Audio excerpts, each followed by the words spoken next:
Okay, welcome all to this panel, Energy Transition, Drivers and Outcomes. The panel gathers experts from a variety of backgrounds to discuss the special situation of Brazil. So first, we have Dr. Raquel Martins Henriques. She is from Empresa de Pesquisas Energéticas. She's a chemical engineer, graduated from the Federal Fluminense University in 2001.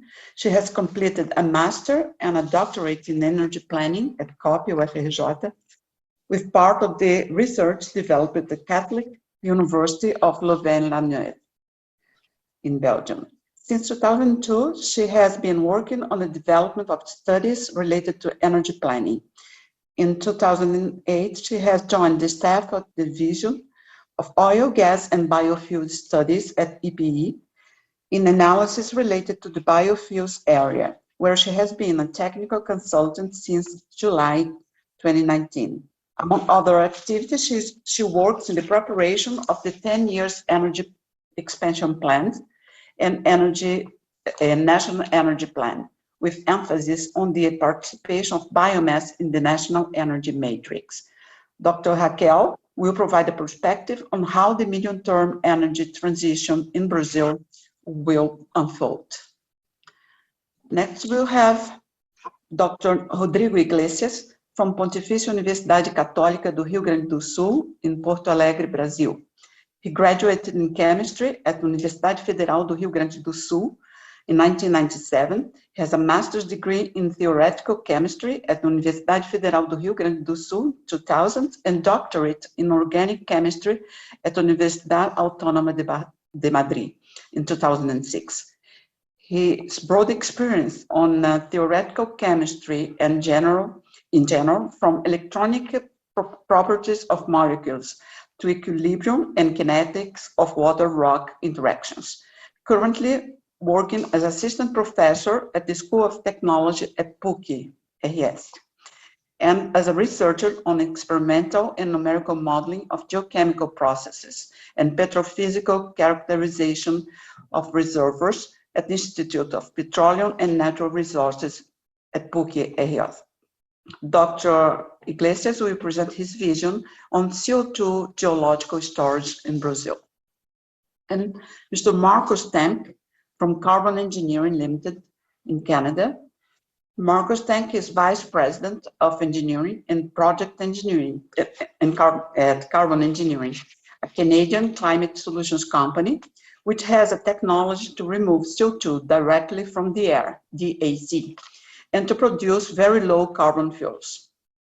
He is a chemical engineer from Universidade Federal do Rio de Janeiro with an MBA from COPEAD, with over 35 years of experience developing, implementing, and operating industrial plants. Before joining Carbon Engineering, he worked in Germany for Degussa Evonik, in Switzerland for Sandoz and Ciba-Geigy, led the implementation and operation of the gas chemical complex in Rio de Janeiro, Rio Polímeros, and Eneva's coal and gas thermal plants. Mr. Tank will present his vision on achieving affordable true net zero emissions. Next, we have Dr. Luiz Eduardo Rubião from Deloitte, Brazil, Rio de Janeiro. Luiz Rubião is a partner responsible for Industry 4.0 within Deloitte's capital projects practice. He has over 35 years of experience in planning and implementing engineering and software projects in Brazilian and foreign companies in the oil and gas, energy, chemical, and petrochemical markets. With professional education in chemical engineering and process control, he has a multidisciplinary engineering practice, led teams of around 2,000 professionals, and coordinated large projects, some of them in several countries and languages. He has experience in building high-performance teams and developing cooperation with companies and universities in Brazil, North America, and Europe. He has extensive experience in managing contracts with high technological content. Rubião has previous experience as an entrepreneur in innovative areas, having founded Chemtech, Hadix, and BioSafe, and with large companies. Dr. Rubion will present his vision on how Industry 4.0 meets decarbonization. Then, Professor Neven Dwight from the University of Zagreb, Croatia, is a professor in energy planning, policy, and economics since 2001 at Power Engineering and Energy Management Chair, Department of Energy, Power Engineering and Environment, on the Faculty of Mechanical Engineering and Naval Architecture from the University of Zagreb. He is member of International Scientific Committee of Dubrovnik Conference on Energy, Water, and Environment Systems since 2003, and chair of its local organizing committee since 2007. He is co-editor of Energy Conversion and Management, subject editor of Energy, editorial board member of Applied Energy, member of Regional Editorial Board of Thermal Science Journal, and editor-in-chief of Journal of Sustainable Development of Energy, Water, and Environment Systems. His research covers areas of energy planning, of energy systems with high penetration of renewables, sustainable communities, energy policy, energy economics, mitigation of climate change, energy efficiency, and combustion engineering. Dr. Dwight will present his vision on energy transition towards renewable. I would like them to start our presentation inviting Raquel Henriques. Please, Raquel, thank you for joining us, and please, the screen is yours. Thank you for the invitation. Thank you for having me here in this very important seminar. And I'd like to start my presentation. Let's do it.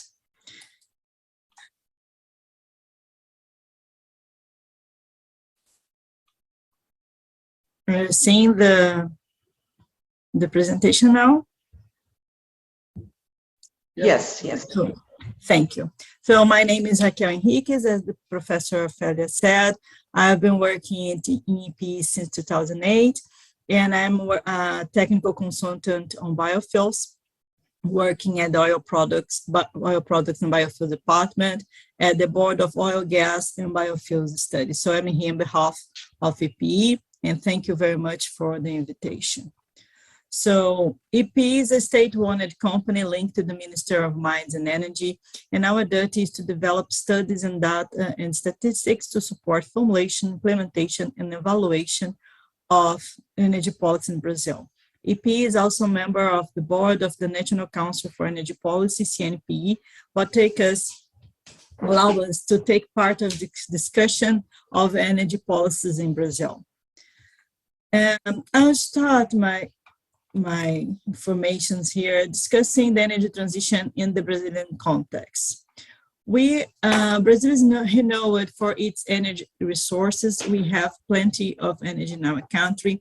We can start talking about the pre-salt and its reserves in oil and natural gas, what can permit us to become one major world producer in the near future. We have large potential of onshore wind and offshore wind with high quality. And we have a national running reserves that will be enough to supply up to 10 new 1 gigawatts nuclear plants. We have a large land for agriculture. We are the fourth agricultural production in the world. We have excellent irradiation that covers almost a very huge amount of the territory that supplies lots of energy for us. And also, as we know, we are very nodal also to the high capacity hydroelectricity generation. So talking about more specifically about energy transition, what are the contexts that we are in? We are facing struggles in climate change, and we are dealing with lots of environmental policies. We have new energy sources that are emerging now, not only now, but they are emerging. Some of them are emerging coming from a long time and becoming more competitive nowadays. We have oil prices uncertainties and all geopolitical threats, as we can say about the Russian and Ukraine conflicts more recently. This guides us to the drivers to the current energy transition that are global and local emission reductions and energy security. So what we are saying is we are in a world now that we have these drivers, and the energy we use is under transition, but it's not exactly new, as we will see in the next slide. So now, just focusing a little bit more about the decarbonization problem, the energy systems should follow a pathway for reduction in carbon intensity in an energy transition with a strong competition between different sources. Well, as I said, we are facing the diversity of sources in different countries and technologies too. So we have in the Paris Agreement the target to achieve maximum 2 degrees Celsius in 2100. And to do that, lots of countries have the RNDCs, and we have the climate agenda influencing the commercial and international affairs. So if you take a look more recent, we can say that the energy transition, it's not only about electrification or one point specifically. Energy transition is a myriad of subjects considering environmental sustainability, climate changes, technological innovation, digitalization, efficient use of energy resources, low carbon sources, and electrification. So what we're seeing, as I said, now we are focusing on reducing energy emission, reducing the carbon intensity of the sources. So if with decentralized energy resources, we can increase the energy security, as each country can put more effort, develop the more potential they have. We don't see also a rupture in this existence of current fuels and new sources. The upcoming sources are not going to stop the use of the fossil fuel that we have today, but we are going to share. It's not a black and white thing. We have a shadow of gray that will cover all the whole thing that are going, and the new sources of technology, of resources and technologies. So we are going to see a low economy that very valorize low carbon sources and new technologies. So this race, which will be the source and what will be the technology that will be used, we don't have the answer already. We are still in this moment where we are going to discuss this along the next years, and we'll have lots of new things going on. So we have a learning curve that improve the pushing competitive gains. We have this economies of scope and size that can guide for different sources and technologies. We have technological innovation and also subsidies, policies, and carbon marketing that can provide providing solutions, redesign international and economic relations.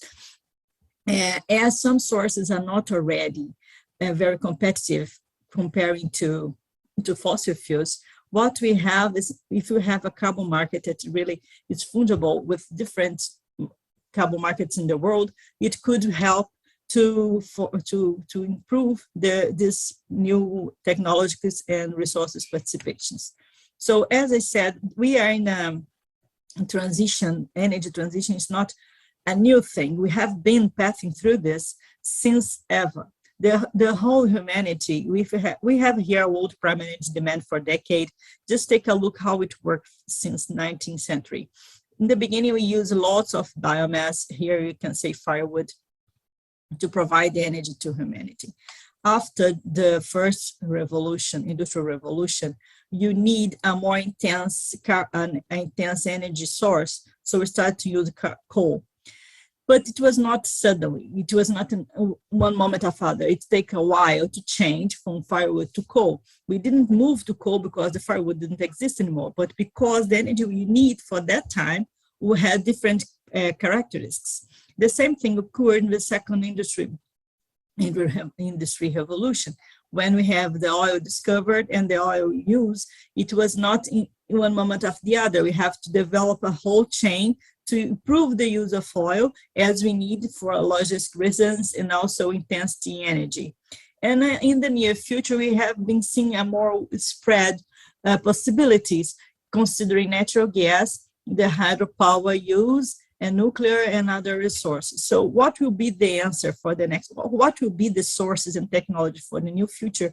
We don't know, we don't have the answer. And we need to speed this transition will occur is also something that we still are aiming to answer this, but we're still in the movement. We don't stop. And if we see Brazil more specifically, as I showed before the world, now we're seeing Brazil. And how we see here, we have, this is from 1940 until today, until last year actually, and until here we see for decades. And after 2010, we have each year. So we have been changing a lot too in Brazil for different reasons. In the beginning, we have firewood as a main source, and we have very, very small use of oil and oil products. But after 1950, we have the Petrobras launched, the enterprise was developed here, and it increased the use of oil in Brazil. And after the year 1970, we have the creation of the mandatory use of ethanol in gasoline. So we increased the participation of sugarcane. And now, if you see now how we are today, we have still a great amount of fossil fuels in our energy matrix, but we have more than almost 40% of renewables. So if you compare how we were in firewood use in 1940 was almost 30%. Now it's only 8.7.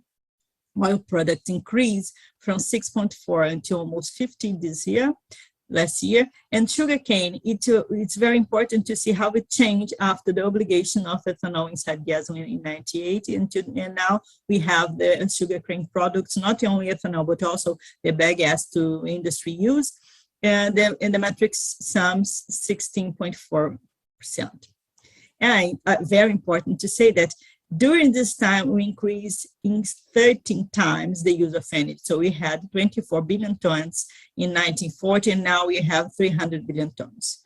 It's a great amount, and we keep the great majority of renewable in our energy resource. So Brazil, the energy sector today has a great use of energy resources. And if we compare ourselves to our great economies in the world, we see that we are very good.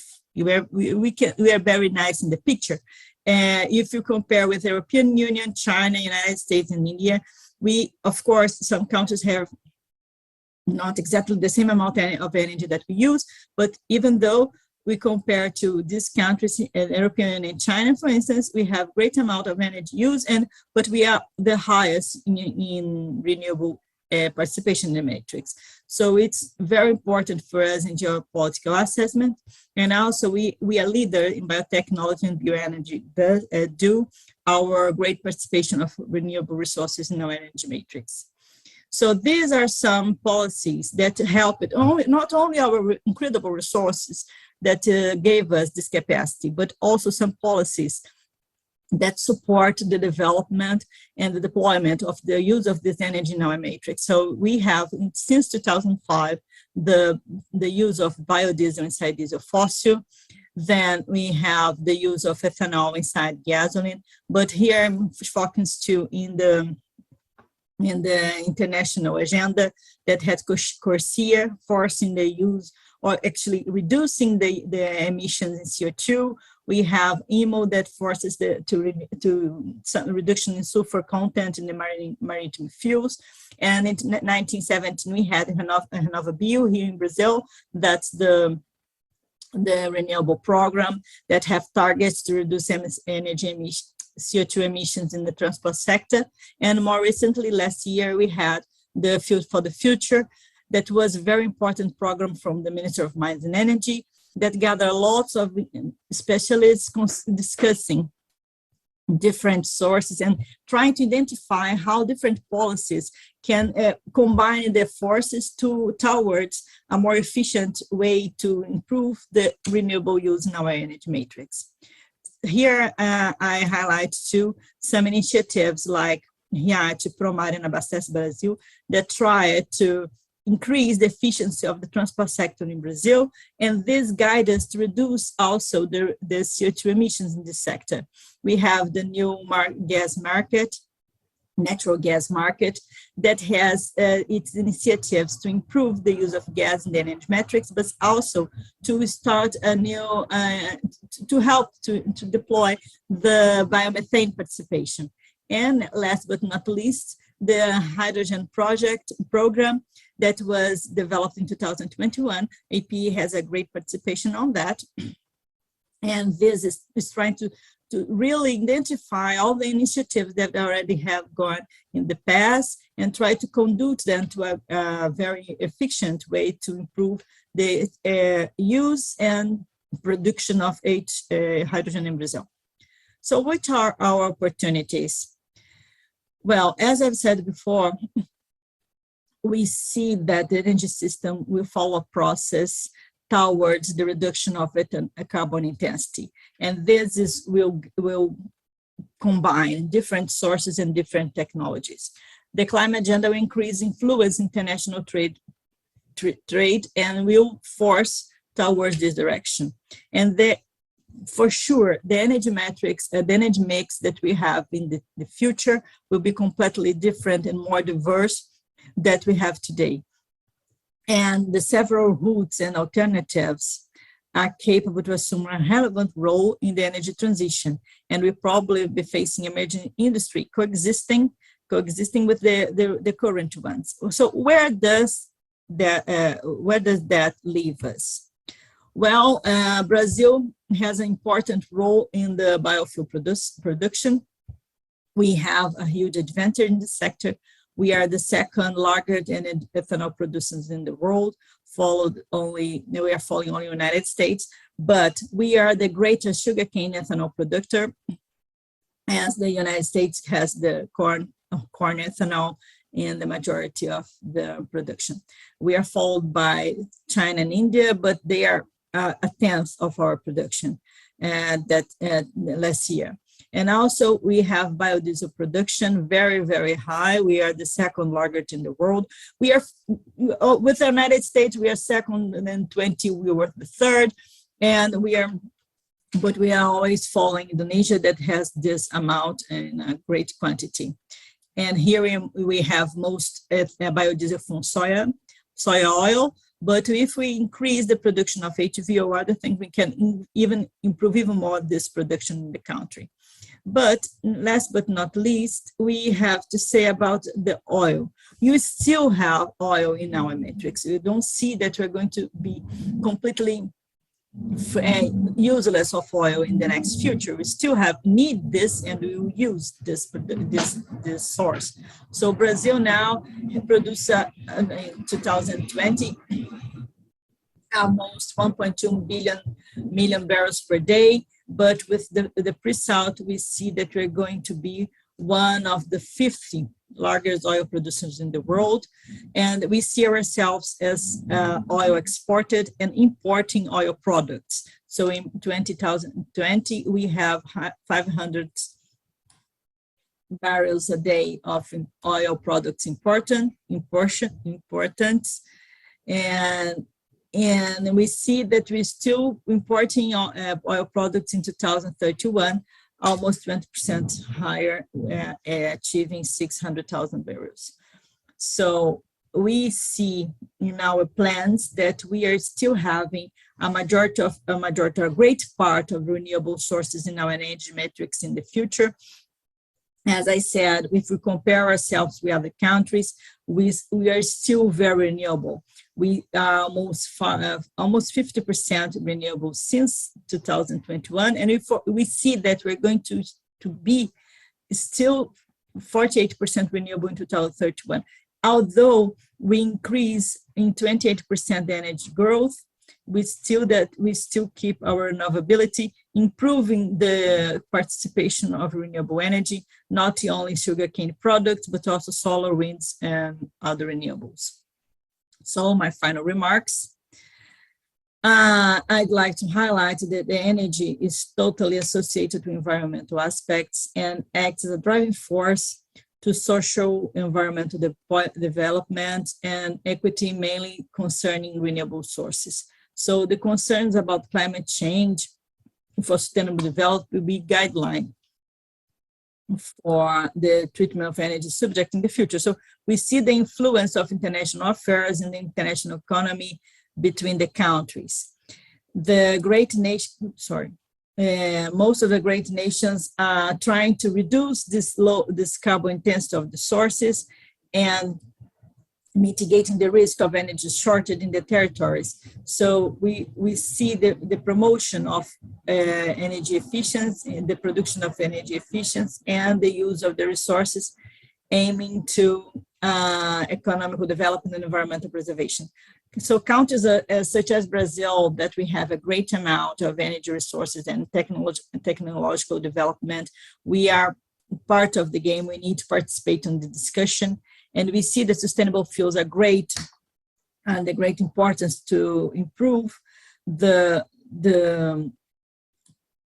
mitigation of global and local pollutant emissions, as well as to contribute to energy resources. And finally, I would say that biofuels are a very good alternative for that, with environmental and socio-economic advantage, contributing to job and income generation. So this was my presentation. Thank you so much for your attention. Good morning. Thank you very much, Raquel, for your brilliant presentation. I would invite now Dr. Rodrigo Iglesias to share his screen and continue with the expositions. Thank you.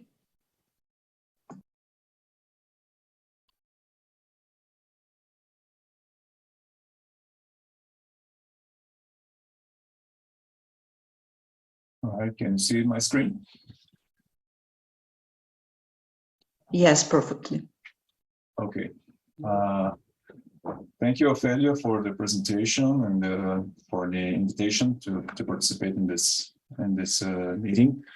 So I will present some of our experience at PUC-RS and more specifically at the Institute of Petroleum and Natural Resources on carbon dioxide geological storage in Brazil. So I'll be focusing mainly on the geological storage topic of CO2, carbon dioxide, as a ways of mitigating climate change.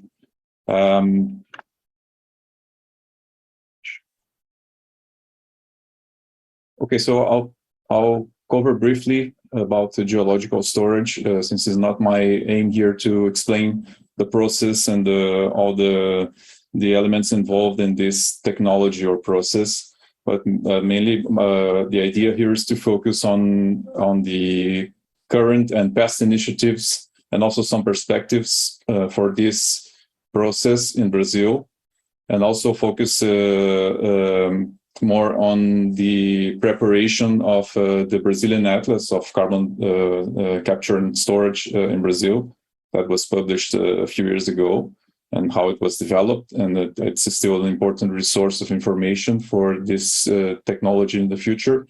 And in the end, some of the perspectives for the storage and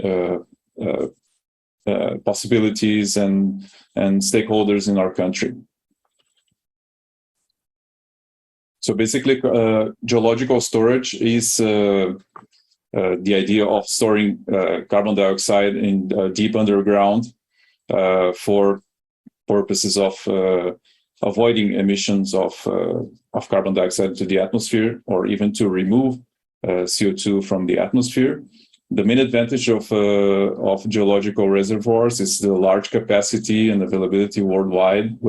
Fortunately, also in Brazil, we have a large capacity and also availability. It's a mature technology because it's been developed for many years, first by oil and gas companies, which of course are still involved nowadays in the development, and also interested in pushing forward this process. Also to use this process to increase oil recoveries, and maybe in the future just for storage, depending, of course, in the main issues of this process is the high cost and the financing of the processes is known for a long time that it's not a cheap process to be carried out. It requires lots of research and surveys to find the better conditions, better places for storage. And also it's a technology that does not have a large public perception even today. It's not a lot of people that know about this process. But anyway, overall, it's considered probably the best place to store the large amounts of CO2 that we require in order to have some impact on the current emissions. So what has happened in Brazil regarding geological storage? Well, this started maybe in the 2000s, early 2000s, the first initiatives. Of course, Petrobras was largely involved in this process, since it's the major oil company in our country. And they started early tests in onshore reservoirs in the Northeast, in the Bahia state, and these reservoirs in the Recôncavo Basin. They did some early tests, mainly focusing on enhanced oil recovery. So the idea of injecting carbon dioxide to recover additional petroleum from the reservoirs. These were like mature oil fields, so they wanted to increase their production. Okay. Later, Petrobras, after discovering the pre-salt provinces and oil fields, they found that they were reservoirs with large amounts of carbon dioxide associated to the gas. So they wanted to use this carbon dioxide for additional oil recovery. So today, Petrobras has been injecting this excess carbon dioxide in some of the reservoirs. And you can see this in this little chart on the right, that this amount has been increasing since in the last years. These are today they're injecting almost 600 kilotons of CO2. So it's an important amount, and it's worldwide. It's considered a very large project. Of course, it is injected for additional recovery purposes. It's not purely storage, so this has to be taken into account. But anyway, it's been used for developing technologies such as for the capture of CO2 for separation from the natural gas using membrane technologies that was developed specifically for Petrobras for use in their FPSOs, so in their offshores where the space is very limited. And anyway, so this was an important development in the recent years. But currently, we have been seeing that the other companies and other industries, such as the ethanol and sugarcane industries, were also starting to become interested in storing CO2 underground. So we have some companies such as FS Bioenergy and Raízen interested in developing storage projects. Also, other oil and gas companies that have become recently more involved in the pre-salt exploration. And as for the R&D and academia side, we have been developing studies and research and development at PUC-RS since 2007, when we had the creation of this carbon storage research center, the CPAC. Later, it was transformed into the Institute of Petroleum and Natural Resources, which is currently our current name. So this was started in 2007. Then we also have the RCGI at USP that's also developing lots of research on this topic, also on legislation and hydrogen. And so this has overall has becoming more and more important. It's gaining momentum. The idea of storing carbon dioxide underground. So other companies that are not all listed here are becoming more and more interested. And I say this as from personal experience working on this, and we have been getting more and more companies looking for us interested in this process. So over the years, we have been developing an important study that involved a collection of large amounts of data for ultimately having prepared this first Brazilian atlas of capture and storage of CO2. This was, of course, inspired by other publications by other countries, such as the US, Canada, Australia. They have their own atlas, and then we wanted to have a similar study, a similar material here in Brazil. So this was an overall study that started back at the beginning of our research center before in 2007, 2010. And the publication was finished in 2017. So just a short background, it started in 2006 with the early projects that were very small finance in our university, supported by the university itself. The idea was just to develop a GIS system for collecting all the data and organizing of this data locally. Okay. Then we had the opportunity in 2012, 2013 to have a partnership with the Global CCS Institute. They were very interested in having this material published. And then we had this funding by the Global CCS Institute, and together with our local university editing group, we finally had this material organized and prepared for the publication. And the basic methodology was first the initial collection of emission sources data basically from these sources, mainly the International Energy Agency. But the main problem that we had no offshore sources data at the beginning of the study. So this is something that was lacking in our study initially. Okay, so this was organized in maps and layers using the ArcGIS software. All the information was referenced, and so this is one of the early maps that was prepared for this study. We have some of the emission sources and the sedimentary basins in Brazil. Then the main idea of the atlas was to have all the sedimentary basins in our country sort of ranked by their prospectivity, which means their potential for CO2 storage.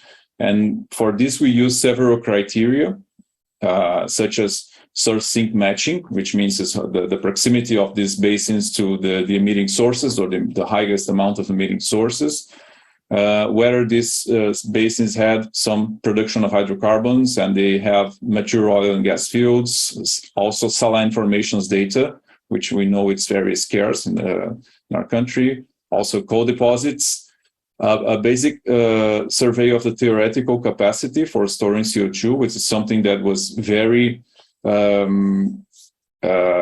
rough study because we didn't have good data for that, and also the existence of transport infrastructure. For the source sink matching, it was considered that the sedimentary basins to have like a 300-kilometer buffer zone for proximity with the basins, with the emitting sources. This was a criteria established for this matching.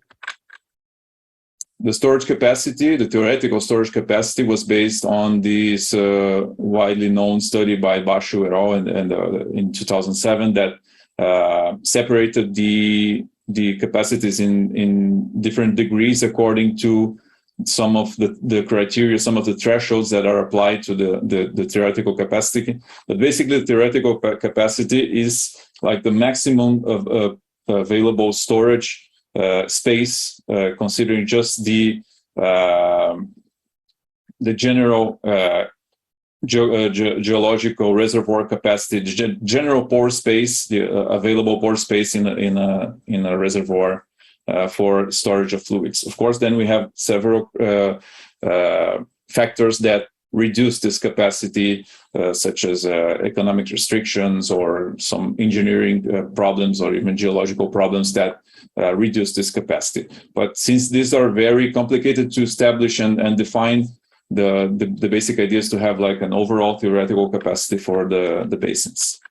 Okay, so as results of this atlas, I'm just showing a few of the maps that were obtained for this publication. So this is like a broad view of all the sedimentary basins in Brazil and the carbon dioxide sources. Okay. Then we have the sources some of the sources by size. So larger circles means larger sources. As you can expect, most of the sources are concentrated in the south and southeast regions of the country. We also have the emissions sorted by type, and as you can guess, most of the sources are for the energy generation and also for biomass uses, and also some of them by the cement industry. We have some mapping of basalt formations, mostly in the Paraná Basin. This is something that's been quite interesting recently, since basalt formations have been increasingly being considered for storage, decoring from the success in some of the injections of CO2 in basalt formations, such as in Iceland. This is a map of the ethanol sugarcane sources in the Paraná Basin, in the São Paulo, Paraná states, and the Paraná Basin here. So you can see we have a good sourcing matching in this region.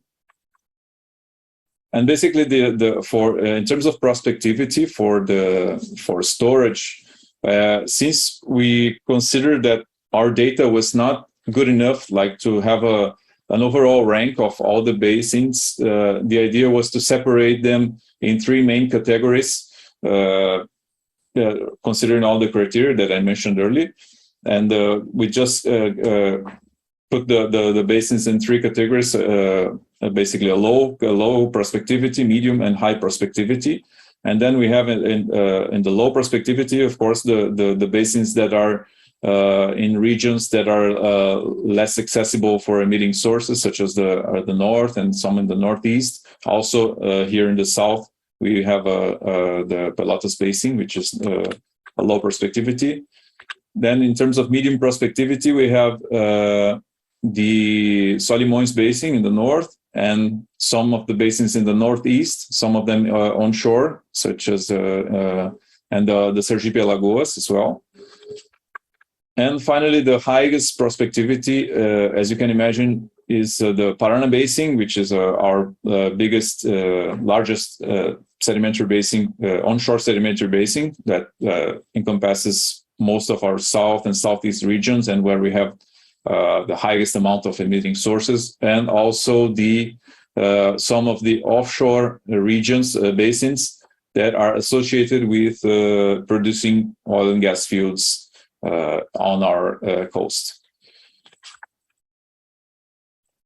As for the storage capacity, so as I mentioned, we had some data that we did not include in the atlas because of this data was severely outdated, and there was not enough data for this capacity to be precise or reliable.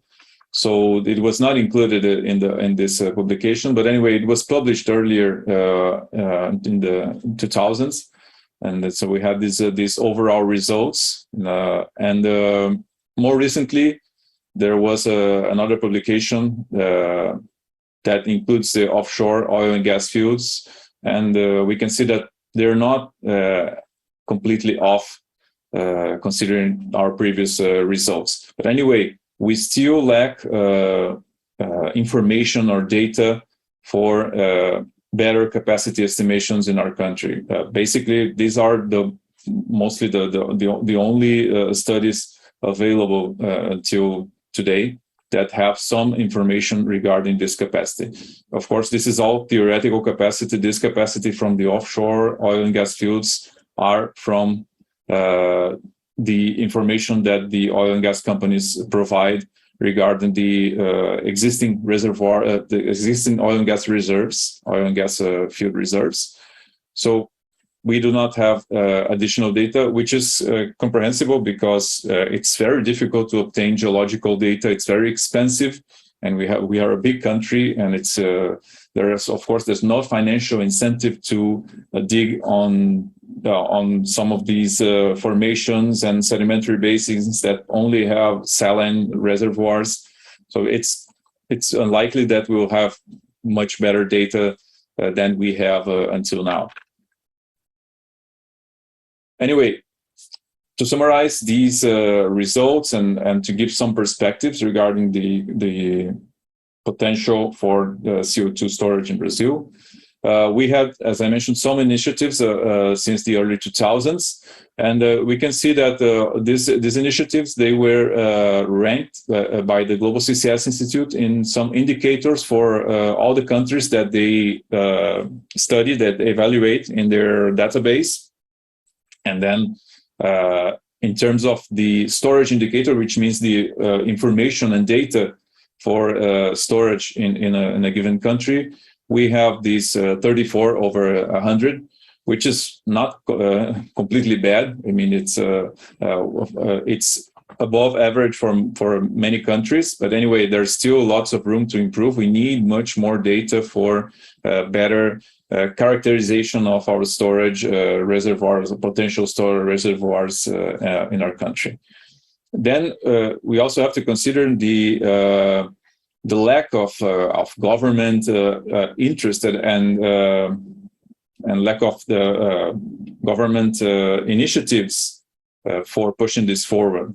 If we also by the legislation bodies in our country. So we have in terms of this policy indicator, we are much lower. We have only a 9 over 100, which is very precise and very reflective of our current status, or at least for a few years, because now we're starting to have more to gain more momentum for this, since we don't have a legal framework, but at least recently we are starting to have a draft bill that hopefully in the near future will be approved by the legislators to finally have these legislation for storage in our country, which is essential for anyone willing to invest in this technology, in this process in our country. As I mentioned, we already have companies interested and looking into this possibility, but they're certainly not going to do anything if we do not have these legal legalization or regulation of this process in our country. Okay. Also, a recent trend that we are seeing worldwide in Europe and the US is the development of hub infrastructures for CO2 storage, which means it's to create pipelines for getting together the emissions of smaller sources in order to get things cheaper. Okay, so we have these projects being developed in the US and in Europe in the North Sea, and we see that we already have some companies here studying this in Brazil, such as Petrobras and Braskem. They're looking into this possibility for our country. It's certainly something that's interesting and being looking for, and it's a way for smaller emitters to join a system for distributing their emissions and not having to invest completely by themselves in order to prepare a storage project. Okay. And to finalize, it's just to mention that storage is just a part of a large chain of technologies that aim to avoid emissions into the atmosphere, but also it's a key part in order to develop carbon removal technologies, which means actual removing carbon dioxide from the atmosphere. We see from lots of reports that we need this to achieve net zero by the end of the century. We cannot achieve net zero just by avoiding emissions. We actually need to remove this. And we see that we have many companies investing in carbon removal technologies, such as direct air capture or bioenergy CCS, some other technologies that I didn't mention here, but such as enhanced weathering.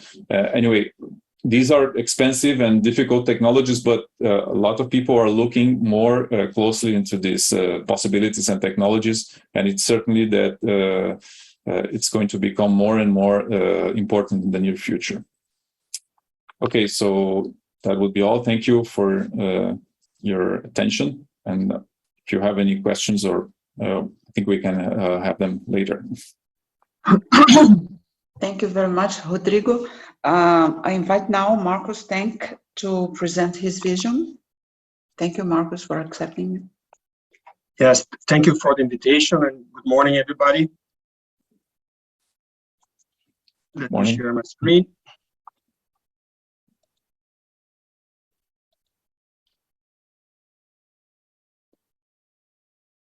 Can you see my screen? Yes, yes, it's perfect. You can. Okay, so let's go then. Let me get my. All right, so I would like to share a bit our vision on how we get to net zero. Rodrigo, you already helped me a lot with some of your latest slides, so thank you. And well, first, starting the obvious thing we have a problem. I think we are all aware. I will be brief here. We have been we had a world which was in balance. We had a carbon balance, a natural balance with the forest and the ocean bringing the CO2 concentration in balance. And once we had the Industrial Revolution, as also explained by Raquel, we started to use more and more fossil fuels, first coal, then oil, then gas. The cities grew. We had to feed more people, agriculture, livestock, and we broke the balance. And what happened is that now we have a big excess of CO2 in the atmosphere, and this is growing and growing. So the scientists call this a remaining carbon budget. We are today at 419 ppms of CO2 concentration in the air, coming from a pre-industrial average of 280. It oscillated around that. And what we see is every year we're adding around 2 ppms, 2.5 ppms. And according to the Paris Agreement, we want to keep the global warming at 2 degrees. We would then need to stop at 450, ideally at 1.5 degrees, which means 430 ppms. So we're getting close. The clock is ticking, and action is needed. And not to forget that we also, once we stop it and we come back, we also want to go back to a safe level, which scientists tells us around 350 ppms. This is a work done by Goldman Sachs, Carbonomics. I like a lot this study. Here they studied all the sectors which emit carbon, and they put a price, they call it an abatement cost for each of the sectors. And on the x-axis, you'll see they pile all the sectors for all the emissions, 52 billion tons of greenhouse gas emissions and CO2 equivalent, around 39, 40 CO2, the rest is methane and other gases.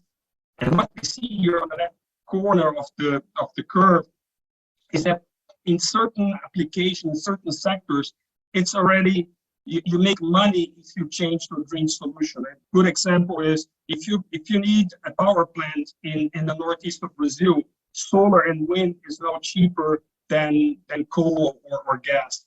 There are other sectors where the cost is below $100. The solutions are there, agriculture practices, in industry, wherever we can electrify low heat demands that they can be dealt with, electrifying. Also transportation, personal vehicles, the Tesla story. So there are a lot of solutions which are in our toolbox, which we can work on and we need to work on to reduce emissions. But the consequence in this chart is that when we go to the 42 billion, 43 billion emissions, the cost, they rise very steeply, very rapidly. And the gray shaded zone represents sectors where we don't have a solution yet. So we don't know how to deal with it. So this 10 billion tons here is really the hard challenge we have today. We don't know how to deal with it, or it's very, very expensive to deal with. And not to forget that the emissions continue to increase. The 2 ppms per year or 2.5 ppms per year, they will be dragging this curve out to the right here. So what we gotta do is really to get to the true net zero. Again, Rodrigo, you shared a slide which shows the challenge there. And here, maybe just remembering COP26, one of the positive things which came out there is that many countries which were not committed, they did commit to a net zero target. Now we have around 90% of the GDP with targets, the majority with 250 as a net zero target. We had China committing to 60, even India committing with 270, Brazil 250, US 250. Some countries like Germany, they anticipated to 2045 because the young people, they went to the courts and sued the government. They had to change it. In some countries, you have it as legislation, like you also mentioned, Rodrigo. In some, you have policies, efficient policies already, and some you have just bare commitments with very little legislation or policies or incentives. And this is why also when we see IPCC or the International Energy Agency, they have several scenarios where they see the reductions coming in, depending if you assume all the goodwill, it's much better. But if you go and say, well, let's only take into account what is really in law, then you will see a very slow reduction and a very concerning pace there. On the right side, on the left-hand side of the slide, that you see that many companies have voluntary commitments, and they do so because their clients would like them to do it, their investors, their stakeholders. I always give the example of Microsoft. They have a net zero target for 2030, and they want by 2050 have cleared all their carbon footprint since the foundation. So they will get to net zero by 2030 and then to net negative, and erase all their carbon footprint since their foundation. Several other companies, I think I could make 10 slides here of logos. In Brazil, we have JBS, the largest protein producer in the world. They have a 2040 goal for net zero. Vale no Rio Doce. Vale already works internally with carbon price for their projects. So we see a lot of voluntary commitment, which is very positive. I will now show a quick video from Swiss Re, the insurer, where they share their vision on the net zero road. Let me just share the video here quickly. Climate scientists have a clear message. Our world must be at net zero greenhouse gas emissions by 2050 to keep global warming below 2 degrees. Exceeding 2 degrees, warming will cause irreversible damage to the planet. But what do they mean by net zero emissions? Put simply, it means do our best, remove the rest. Here is the full picture. The world currently emits some 40 billion tonnes of CO2 per year. In only 30 years from now, the global emissions have to be at zero. So first of all, we need to double down on our efforts to reduce emissions. Do our best. It's too little to just change the light bulbs to LED. But certain emission sources are very hard to get rid of. It looks like we will still have unreduced emissions for decades to come. So, if the world can't get to zero, is that the end of the story? Is the 2 degrees target already out of reach? No, because we can still achieve net zero. And net zero means that any unreduced emissions are balanced by the same amount of negative emissions. Remove the rest. But how will that work? To produce negative emissions, we need to take the CO2 we've emitted back out of the atmosphere and store it permanently. This is called carbon dioxide removal, CDR, or simply carbon removal. There are natural and more technical approaches to remove carbon. Growing a forest on previously woodless land, for example, or filtering CO2 directly from ambient air and storing it in rock formations deep underground. Climate scientists expect it will take billions of tons of negative emissions to stay on the net emissions path, the path that can keep global warming below 2 degrees. And that amount increases the longer we wait to take serious action. The problem is that carbon removal approaches aren't deployed at scale yet. The carbon removal industry is just about to emerge. So how can companies and individuals help to get the world to net zero? Many of us want to take responsibility of our emissions. We can do so by emitting as little as possible and compensate our unavoided emissions. Compensation is usually done by buying so-called carbon offsets for each tonne we've emitted. That way we pay others to avoid their emissions in our stead. But with 1 tonne emitted by us and 1 tonne avoided elsewhere, there is still 1 tonne emitted to the atmosphere. So this type of compensation is not enough to reach net zero. We need to go further than that and start compensating via carbon removal. For each tonne we emit, another tonne must be removed and stored right away. This makes our carbon footprint truly net zero. Compensating emissions via carbon removal is currently a lot more expensive than conventional carbon offsetting. But actually, it's also good that carbon removal comes at a price. It puts a price on carbon. And it gives us a good incentive to first reduce our emissions wherever possible before compensating them. At Swiss Re, we understand risks and All right, let's go back to the presentation. So this chart here is exactly the same as Rodrigo showed and also the video. And I think the gray zone here is where we all have been working. We know the tools like change behavior, increased efficiency is one area we work a lot, the circular economy, the renewable electricity, electrification, and the low carbon intensity fuels. Brazil has the nice story Raquel just told about the biofuels. And we, Carbon Engineering, we also have a solution, a technological solution for low carbon intensity fuels. So this is the area where everybody is working a lot, and we're doing, I would say, good progress. And when I read the net zero commitments from many companies, I see them very well describing this approach here, how they want to reduce the gross emissions, like they call this black line here, but very few address the remaining emissions. And to be fair to them, this is because this is still a new market, and new technologies are emerging. The solutions are not so well known. So I think what we see here in the chart is that the black line represents doing our best, is really reducing, and then the blue shaded area is really the remaining emissions, which we need to deal with.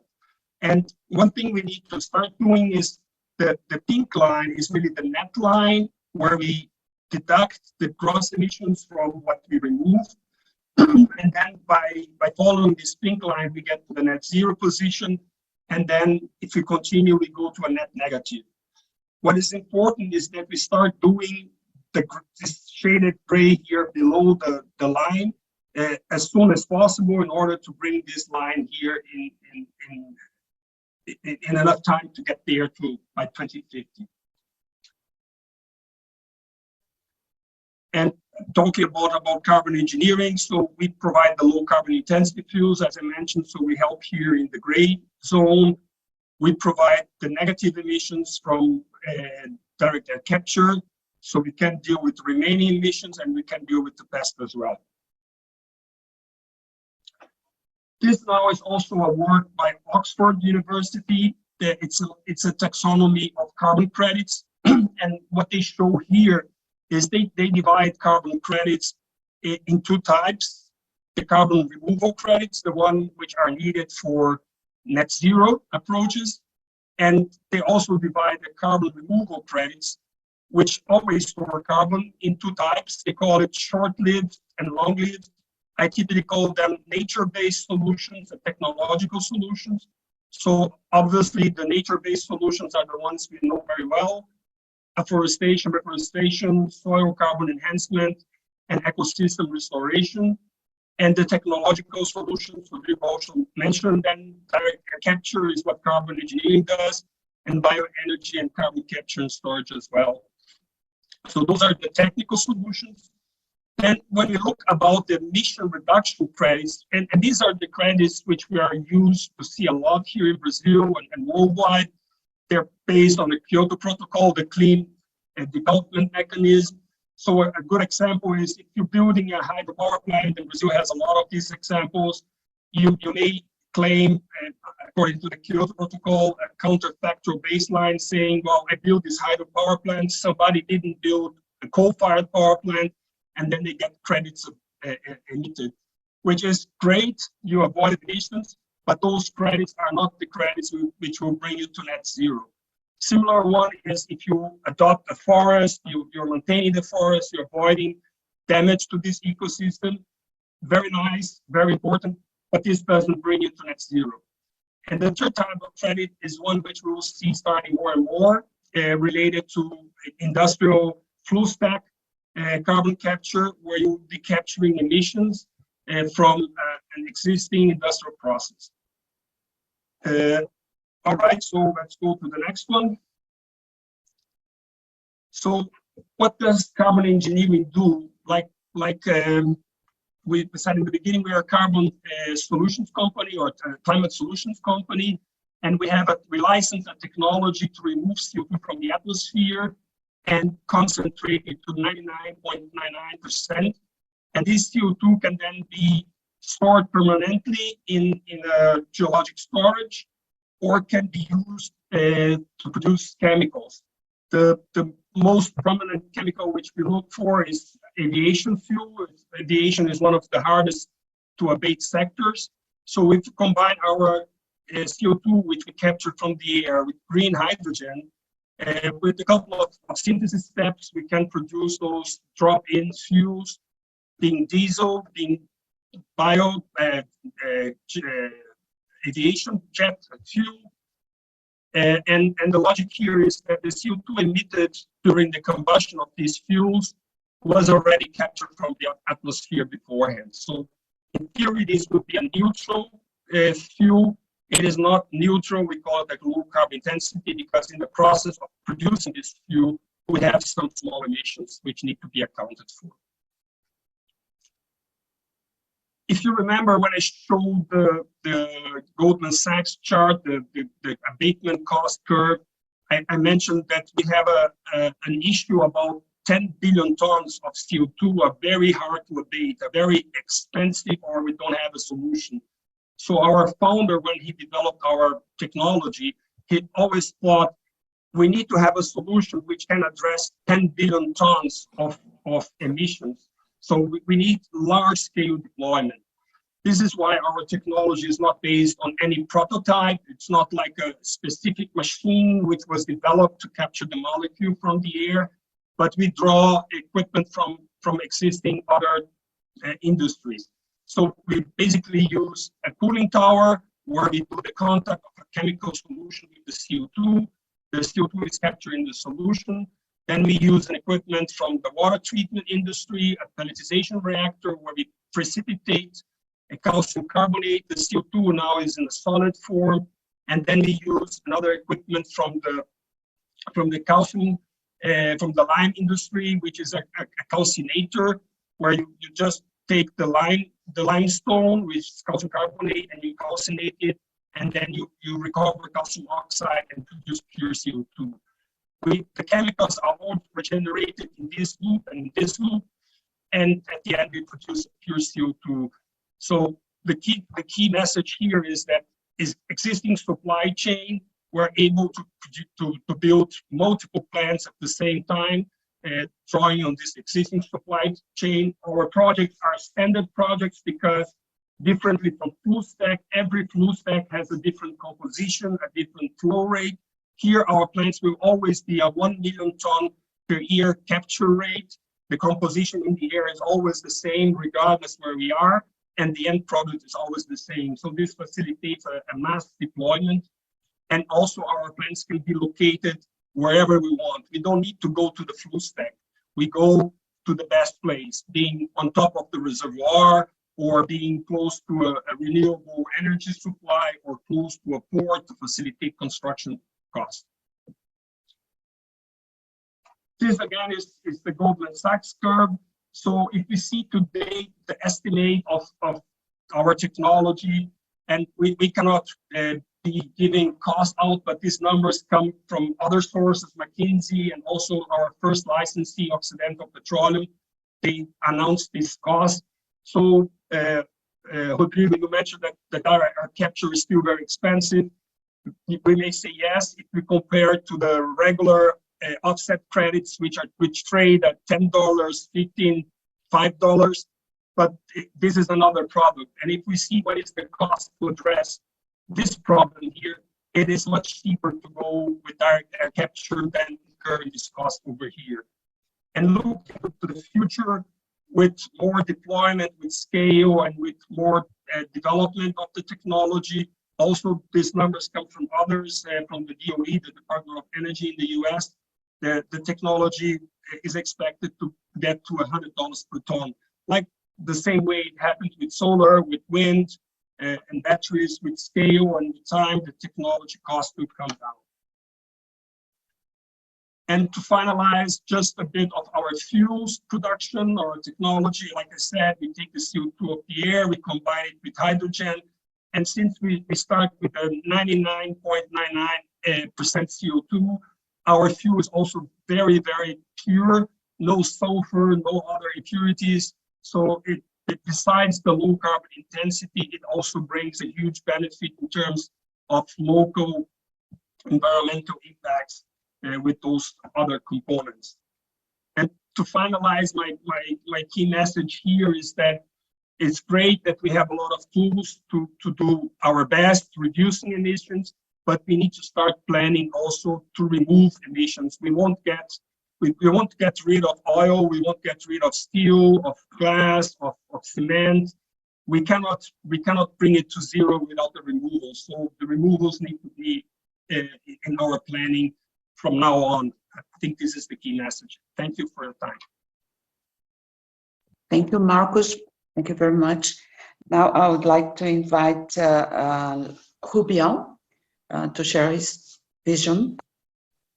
Okay, good morning. Let me share the screen here. 1 second.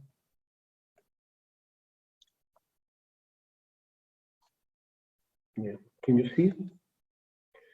I'm putting full. Yes, but it's not, yeah, okay, it's full. Is it okay now? Yes. Okay. How much time, Ofelia? Well, you have 15 minutes. Excellent. Okay, let's go. Well, first of all, I thank you very much for the invitation. It has been a very interesting session. I'm learning a lot here. And I was also taking notes. Well, I'm here as a partner of Deloitte Brazil. The idea here is to talk a little bit about a point that was not touched yet. There is what we can do right now to prevent emissions. I think that we have a big panel here. And as I said, I was making some notes here, considering the material presented by the other colleagues here. And I think that Raquel touched a lot of interesting points, but it's interesting to say the evolution of the energy sources, and maybe a kind of a connection of the renewables to, I mean, renewables, not the hydraulic one, but the other ones, to the fourth revolution that we are going through. But the fact is that no matter how good Brazil is in this panel, we are going to be dealing with more than 50% of fossil fuels for the energy into 2030.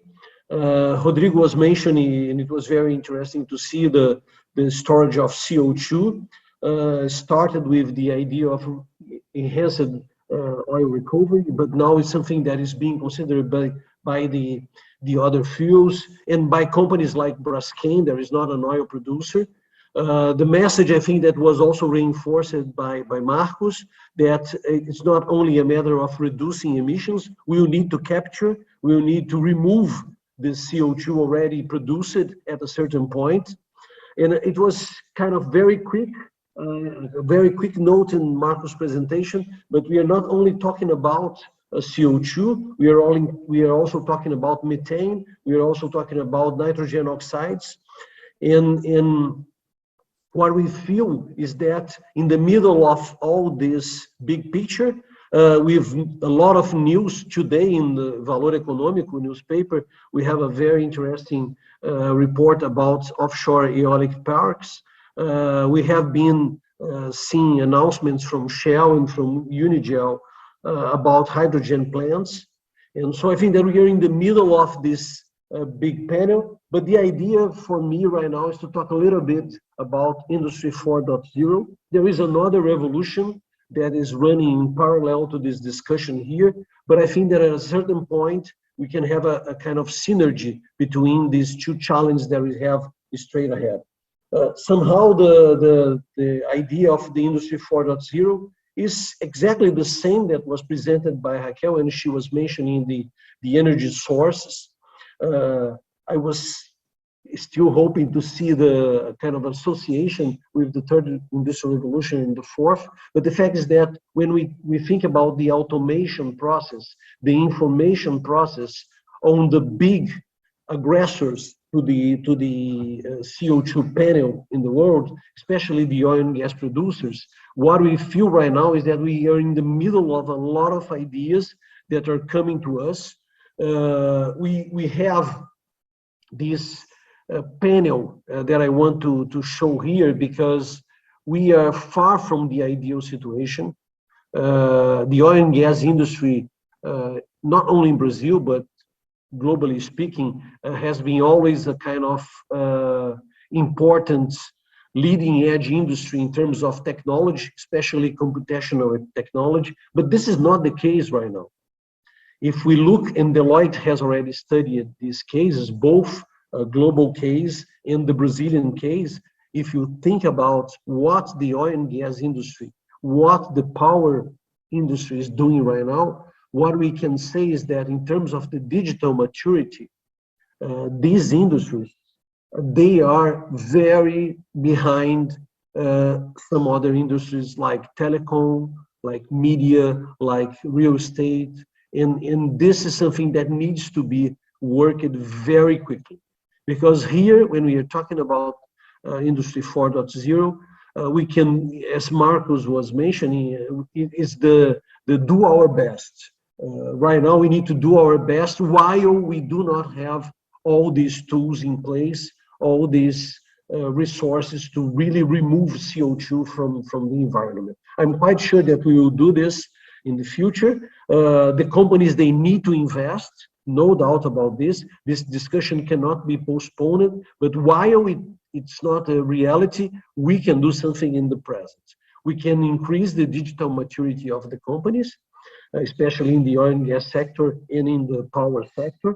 And we can kind of approach some challenge, not this kind of challenge that I'm bringing here. People think, oh, Industry 4.0 is something that is being thought to allow a kind of remote operation, unmanned operation of offshore platforms. People, this is something that has been discussed for 60 years. In 1962, Gulf Oil, that doesn't even exist anymore, was already publishing a paper about how to operate an offshore platform in the Gulf of Mexico without people on board.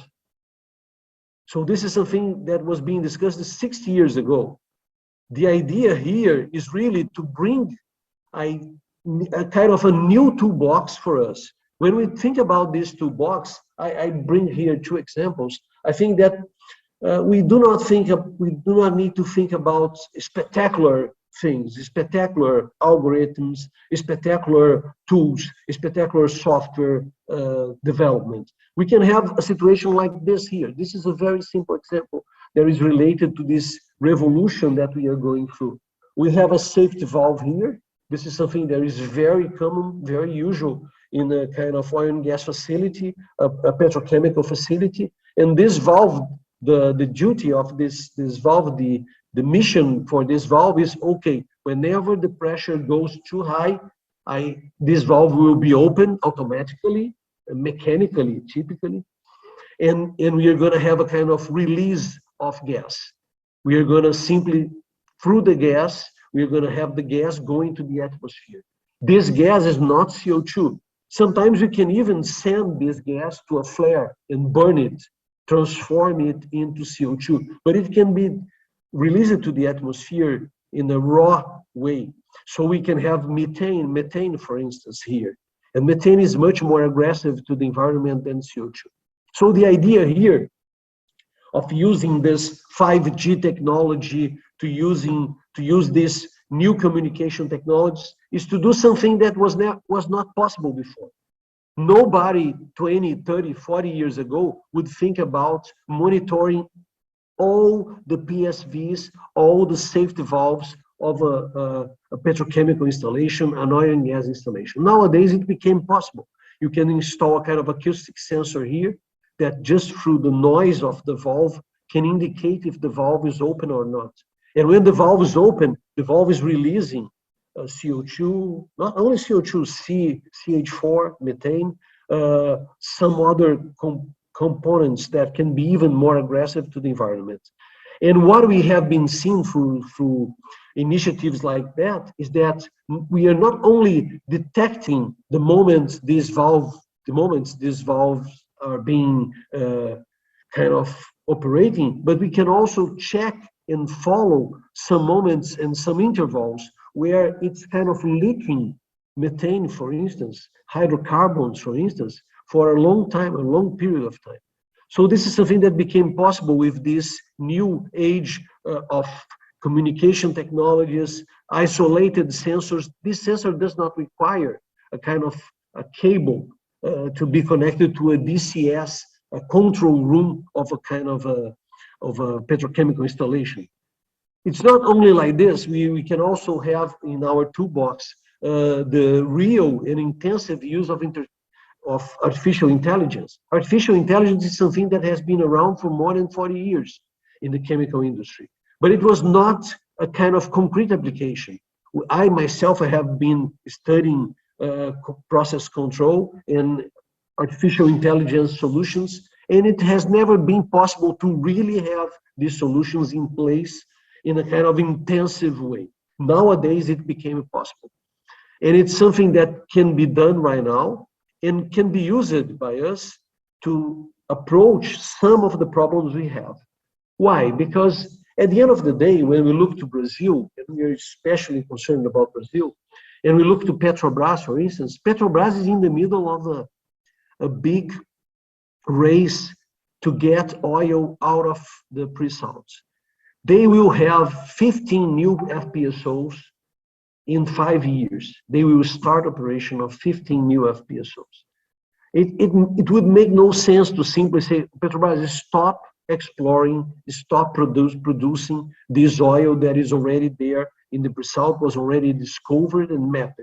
Petrobras is going to bring this to surface, and we are going to use this here in Brazil. But how we can do this, how can we do this in such a way that we do not leave behind us a kind of big problem for the moment when we are going to have to capture the CO2 previously produced by us. So the idea is really to approach these new FPSOs with tools that were not used before, some ways where we intend to be more efficient in terms of the emissions. And this is not only for offshore production. Offshore production was always a kind of target for everybody, but right now, even the refining sector became a target. The refineries, they were always kind of the poor brother of the family. They were not really making money, low margins. This is not the case right now. Right now, due to the kind of the global scenario we have with the Ukraine and Russia war, what we have is that we have high margins in the refining sector. We have new players in the Brazilian market, like Acelen in Bahia. And we are having these refineries under pressure to produce more. Okay, let's produce. We need to have fuels for Brazil. But let's try to do this the best possible way.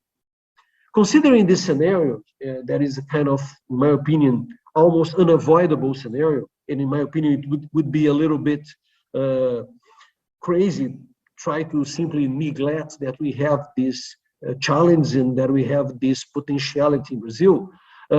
We can map, and this map is a map from a very respectable company besides Deloitte and the other big four consulting companies. It's from McKinsey. We can map the type of emissions that we can have in the different sectors, in the different areas of the oil and gas industry. And based on this map, we can dedicate a special attention to each of these items. We can see, for instance, that energy efficiency is something that is truly important when we are talking about extraction and drilling. We can see that when we are transporting our oil and transporting the products, we also are kind of contributing for a higher emission. So based on a panel like this, we also have the fugitive emissions that I was mentioning, venting, methane, for instance. So based on this panel, we can, okay, some of these items here, they will not be tackled by us with Industry 4.0, but some of them, they can be a kind of immediate action from the oil companies, from the petrochemical companies, from the steel companies. The idea here is very simple.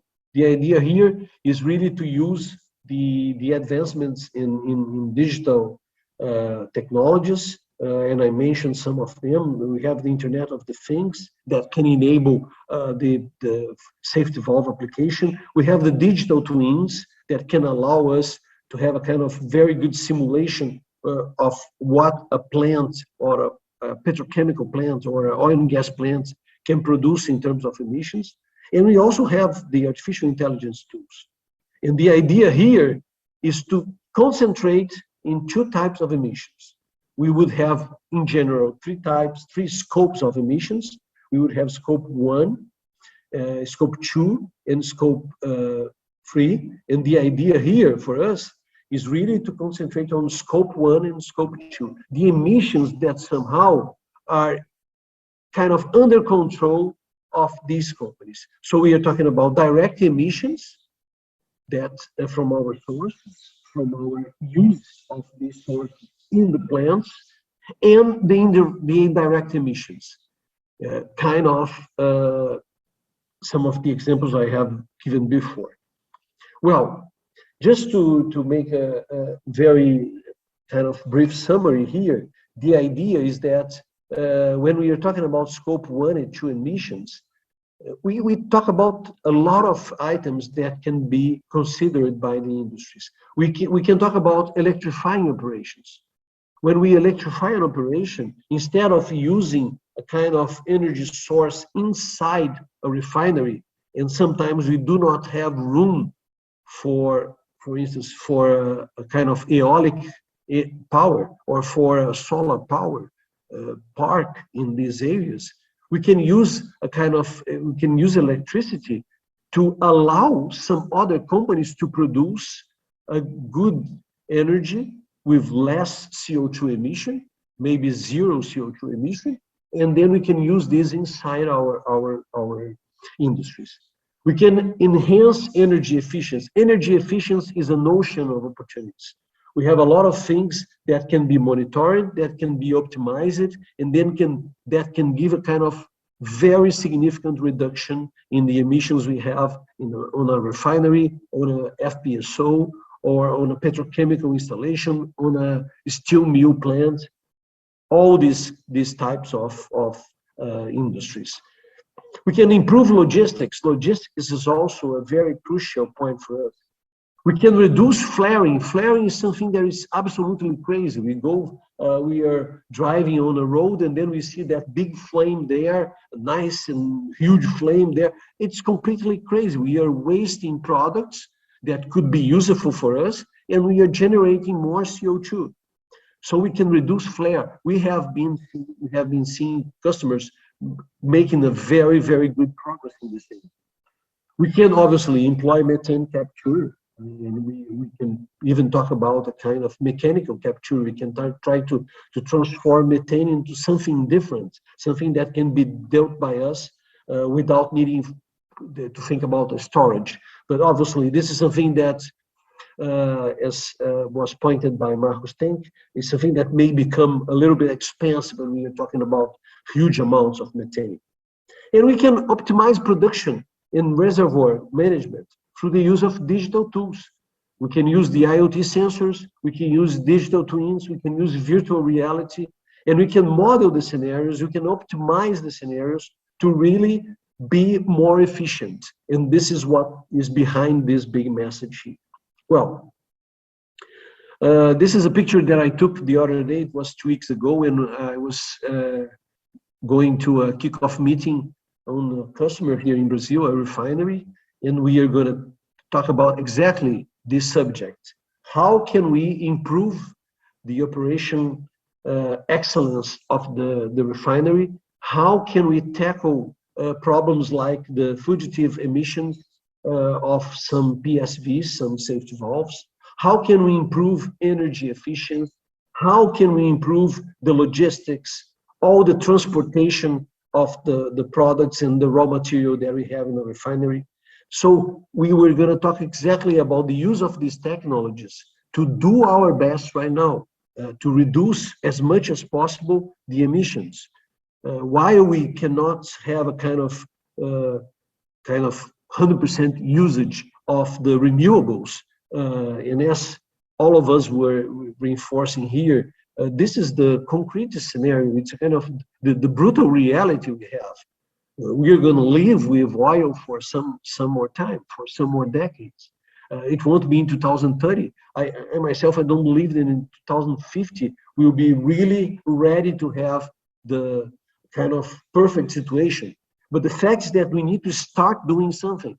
Sometimes what we feel is that the companies, they are kind of, oh, let's discuss a strategy. Okay, while you're discussing strategy, please, let's start doing something now. Let's start improving the efficiency. Let's invest. And we are not talking about huge investments here.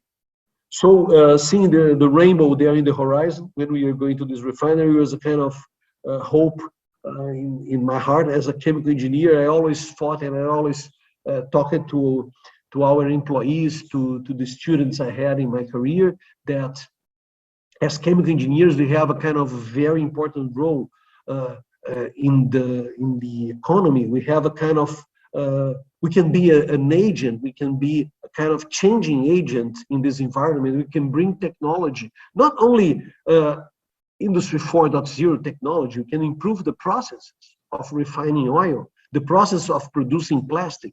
We can create new products. So we have a lot of things that are kind of very close to our hands, and sometimes we simply neglect this, and we let the time pass by, and we do not have this time anymore. We need to take action right now. So this was the message here, and I really thank you very much for the attention, and I thank the Congress in general and Professor Ofelia for the chance to listen to these other presentations here that were really, really interesting and educational. Thank you. Thank you, Rubião. Please, Nevin, that's your turn now. Thank you. Okay, starting the presentation. Okay, so let me show you a very nice photo. This one is from Brazil, from Rio Grande do Norte. It's near Galinha. It's a huge wind power plant. And what is interesting about Rio Grande do Norte is that it did build its renewable paradise in basically 4 years. In 4 years, it moved from maybe 10% renewable to 260% renewable compared to the demand of electricity. So before they were importing electricity, now they're exporting electricity. We can see it's a state or a territory that is leading on a global scale, but there are several more that are above, easy to integrate 20% of wind. Everything that is above the green line means that we need either storage, which is expensive, demand response, or we have to valorize somehow the excess of electricity. And let me talk a little bit about that. What could Rio Grande do Norte do with this wind excess once neighboring states will also have excesses because they're also building capacity? They can electrify transport. That's the obvious first step. We know from studies which is the way to decarbonize industry, that hydrogen will play a significant role. So this is probably the best state to start with hydrogen in Brazil, because it has its refinery, and refinery probably needs hydrocracking unit which uses hydrogen. So this could be a nice experiment. Then Europe will quickly need lots of hydrogen because we are staying without natural gas. And there are ideas that in some countries we cannot produce all of it, so there will be need to import it. So Rio Grande do Norte is probably a good state to think about export of hydrogen. Or even better, ammonia, because ammonia is much easier to export. And it's relatively easy to convert ammonia back to hydrogen, depending on what you need. But ammonia is also good as a ship fuel. Europe is starting to switch ships to sustainable fuels, and ammonia is going to be one of potential pathways for powering long-distance shipping. Also, ammonia is an input for production of fertilizers, which could then be produced in Rio Grande do Norte and used locally in Brazil or exported. Also, hydrogen can be used for the production of different synthetic fuels and feedstocks, as well as combining them in biorefineries. Is it really feasible that we electrify transport? Well, if we look at the growth, it looks like it's happening very quickly. In 21, the global sales of EVs were 8%. European Union had already 19% in sales of EV, and the numbers are doubling on a yearly basis. So this looks like something that is happening. And it's even starting to happen in Latin America, not that quickly, which is quite reasonable. Europe has a significant oil problem. China also has significant oil problem. We don't have our own oil, so we are investing in electric vehicles. But technology is becoming cheaper, and it's already competitive if you do a lot of kilometers inside cities. I tried to drive from Porto Alegre to Rio Grande to Natal, but I didn't manage to find a good map that can help me. This is a better route planner that only got me towards Rio de Janeiro, but the chargers are actually installed. So it's probably possible to go all the way from south to Nordeste in Brazil with electric car. I did personally around 10,000 kilometers in Europe with electric car, and it's completely feasible. There is an issue with electric cars. If we charge them on fast chargers, and if we all charge them at the same time, that will crack the grid down. So we did a scenario in one region. What would happen if we charged electric cars only when we had excess wind? And this green area is additional electricity needed to cover all the transport. It's not too much. It can go up to 20% in heavily transported areas. Since cars are parked 96% of time, this is actually feasible. So in order to integrate variable renewables, we have to solve some problem because they're variable. They're not really blowing or shining all the time. We will need more grid interconnection. We will need to flexibilize thermal power plants to balance wind and solar. We need wholesale markets to make it as cheap as possible. But the critical thing we need is demand response and integration of power, heating, cooling, transport, and water systems into Power-to-X. We can work also, and we will certainly need dedicated electricity storage, but that one is rather expensive. So we want probably to keep it as a last resort. If we look at what means variability, we can see it on a small country like Netherlands. The pale blue line, wind is quite variable. But if we look at the black line, which is European continent, wind is not so variable. So there is always wind blowing, and we only need to construct more wind than we need. So we had systems, power systems, in which once you needed more electricity, then a power plant would turn on and increase production. In 21st century, we have to change that, and we have to have smart energy systems in which demand will follow supply. And in Europe, heating, electric transport, and hydrogen will play that role. We still have quite a lot of problems. We cannot electrify everything. So the road freight, we might go towards electrified roads, maybe hydrogen, maybe e-fuels like e-LNG, e-DME, e-methanol, we don't know yet.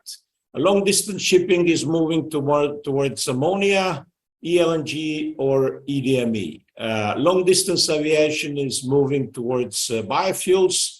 For the beginning, sustainable aviation fuel is biofuel made of waste fuels, but waste oils, but improved by probably additional hydrogen. High temperature processes, which cannot be electrified, we will probably be running on hydrogen, because it doesn't really make sense from the efficiency point of view to go to methane if we can use hydrogen directly when we need heat. We will probably use hydrogen for backup. And all this makes around 20% of energy demand. And in Europe, we can cover half of that with biomass, and the other half will have to come from synthetic e-fuels. In Brazil, probably you can do everything with biomass, but then you can think of exporting hydrogen. What about the price of hydrogen? So the gray hydrogen is now very expensive. This is the recent graph when price of gas in Europe was 90 euros per megawatt hour. Now it's already 210. So that means that the kilo of hydrogen is costing now in Europe 12 euros per kilogram. Renewable hydrogen is already much cheaper. So we will probably see acceleration into green hydrogen happening in the next few years. What we think is that by 2030, the capex of electrolyzers will go down to $350 per kilowatt. And then, depending on the electricity cost, the green hydrogen will be either more or less competitive with the gray hydrogen. The gray hydrogen is now at 12 euros per kilogram in Europe, so it's way above this chart. And the electricity price depends, are you buying a marginal price of electricity, which is not clever way, or you're buying renewables only, which will have excesses during the night and during the day. So if we briefly summarize the most extreme case, which is running only on variable renewables, and it has to cover the red line, which is the legacy electricity demand. This is unflexible demand. And then we build 3 times more wind and solar. And we have to somehow valorize this excess wind and solar. We can see that we mostly can cover all of the electricity demand on the continental level. The rest will be covered by hydro or hydrogen, depending on the power system. But the critical thing is to make money out of this excess. To power transport, heating in the cold climates, not in Brazil, and to produce hydrogen. Brazil has a lot of hydro, so it doesn't have to go this radical. And any country that has hydro can, of course, build much less wind and solar. We have a case of Uruguay, which is more or less 100% renewable already, because it mixes wind and hydrogen in the right way. And with this, I would like to thank you. I hope I was short enough that we have still a few Time minutes for discussion. Thank you very much, Nevin. We have two questions in the panel, and they are posed to all the panelists. So I'm going to read, it comes from Sir Kilkis, and I want you to think about the answers, and then I will follow the order of presentation to see if not everyone will have a point in answer, but anyway. It's, dear panelists, an estimate of the risk of stranded assets from power plants in Latin America in the Caribbean indicates about 6.7 gigatons of CO2 from planned energy infrastructure that is still being planned or since even progressed. It is also estimated that the majority of the increase will come from Brazil and else equal, all else equal. Even if we consider any unseen large penetration of carbon capture and storage in power sector infrastructure, capture rates at any given unit would need to match 90 to 95%, still a conservative range, and preferably 95% plus. In addition, the electricity request for the process could be directly used in the energy system instead. What will be the capture rates and what time scale of deployment? How will geological storage be managed, and what can be the theoretical versus realistic penetration of this option? What would the panelists like to add around these points? So I start asking Raquel, do you have any comments, and then follow to Rodrigo, Marcos, and Rubião and Nevin. Thank you, Ofelia, and I also thank you for the person who made the comments. Yes, I think Brazil has a great role in Latin America, as we are one large country, almost continental size, and the population is enormous too. I think I'd like to highlight two or 3 points here. One is, although we have a great amount of CO2 emissions, we have to see per capita emissions too. When you consider that, we have to see that we have a lack of energy for energy per capita demand that need to be supplied. The population need energy, and the energy will need to be offered to the population. So to achieve this goal, we are aiming to see how we can do this with lower carbon intensity possible. But we see that we still have a range of energy that need to be offered to the population. So in this aspect, yes, probably we're going to increase our emissions, but I would like to highlight that if you see the whole spectrum of emissions in Brazil, the energy sector is not the only one responsible for that. We have other sectors that should also increase their effort to reduce the emissions. So in the energy side, we are going to see which technology and which source are more competitive and stable to offer this energy to the whole country. Of course, we are responsible when we have international agreements and we are accomplishing them.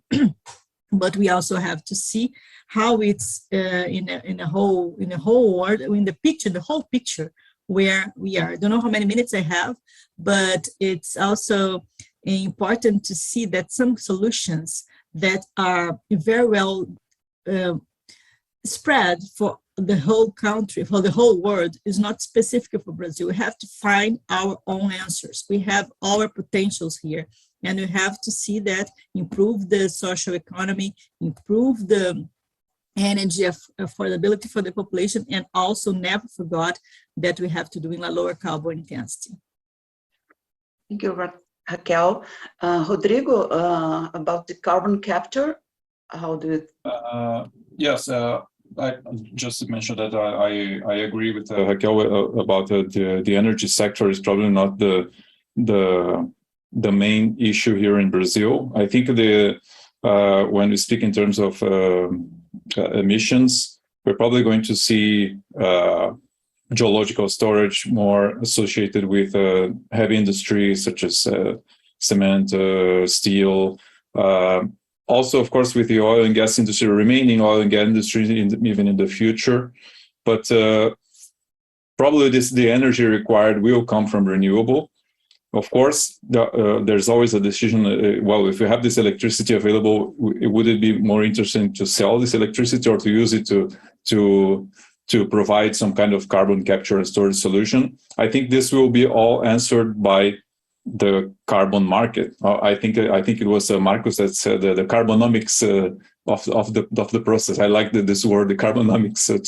I think it will all resolves around the carbonomics. I mean, if there is an incentive for the process in terms of a carbon market, a carbon trade market, it will happen this way. Thank you, Marcus. Now, yes, and I agree with all the previous comments here. I think we need to take into consideration, as we always did in the past, that we need to expand the sector. There is more electricity needed. There is a supply, the insurance concern, and of course we want to make it greener and greener. So those have been our guiding lines. I think my recommendation is that what we need to start thinking is also to internalize a price of carbon in our decisions. So in the planning process, in all the expansions process, that we keep in mind that in order to get to our goal of net zero, we need to start to getting mechanism to incentivize people to make the decisions between a green solution and a fossil solution. Keeping in mind everything we did in the past, but I think we need to internalize the price of carbon in our decisions. And this is not a problem here in Brazil. I think when you look at Europe now with the war problem, they're starting to burn more coal, so they need to double down their efforts. I think that my comment here is we need to internalize the cost of carbon, and we need to double down our efforts in trying to reduce the emissions and trying to remove the emissions. It's just a trend which we need to adapt ourselves. thank you. Rubião, do you have any comments? Yes. Well, first of all, I think that the evolution of the industry is clear. I think that it's clear when we see the graphs, and it's clear when we talk to customers and to industries. I was talking a little bit about oil and gas and petrochemicals, but what we feel very strongly nowadays is that there is a lot of movement in the area of biofuels, of taking advantage of the waste from agriculture, the waste from the urban waste. I think that there are a lot of initiatives that are really taking place right now. And I agree with Marcos. I think that if there could be a kind of a clear mechanism to give us a sense of tangibility instead of, oh no, this is something intangible. It's something that it's, we want net zero. But I think that we can have a kind of more of a concrete number to show people and to make kind of decisions a little bit easier for the executives.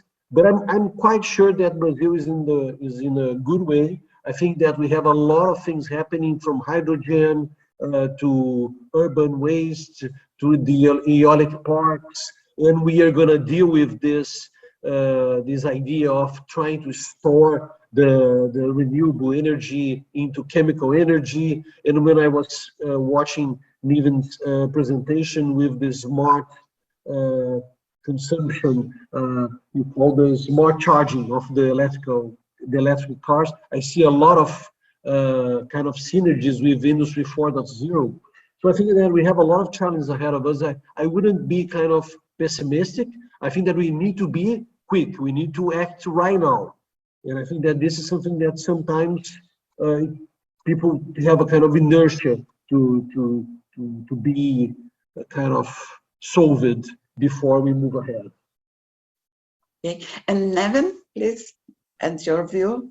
Well, I think that we should consider amortizing investments in technology which might not last anymore the time they used to last, like 30, 40 years. We should amortize them more quickly in order to avoid stranded assets.